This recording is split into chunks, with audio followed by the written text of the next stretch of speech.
दावीद परमेश्वराचा धन्यवाद करतो. दाविदाने सर्व मंडळी देखत परमेश्वराचा धन्यवाद केला.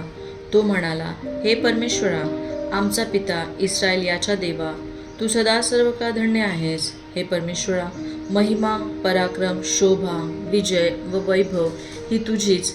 आकाशात व पृथ्वीवर जे काही आहे ते सर्व तुझेच. हे परमेश्वरा, राज्य ही तुझेच. तू सर्वांहून श्रेष्ठ व उन्नत आहेस.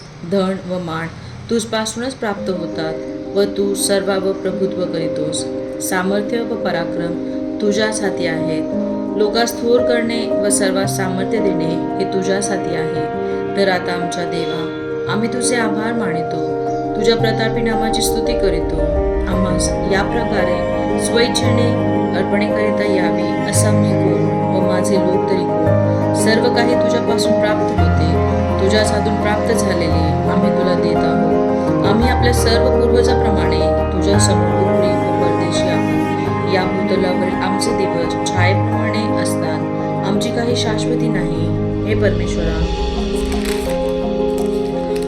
आमच्या देवा, हा जो मोठा निधी आम्ही तुझ्या पवित्र नामाचे मंदिर बांधण्याकरिता जमविला आहे, हा तुझ्याच हातून आम्हास मिळाला आहे.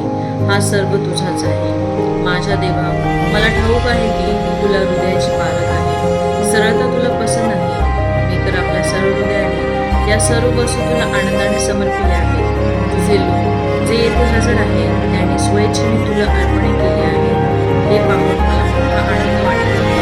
हे परमेश्वरा, आमचे पूर्वज अब्राहाम, इसाक व इस्रायल याच्या देवा, तुझ्या प्रजाजनांच्या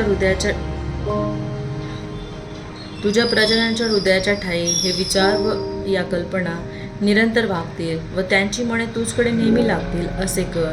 माझा पुत्र शलोमोन यास असे सात्विक मन दे की त्याने तुझ्या आज्ञा, तुझे निर्बंध व तुझे नियम पाळून हे सर्व काही करावे आणि ज्या मंदिराची मी तयारी केली आहे ते बांधावे.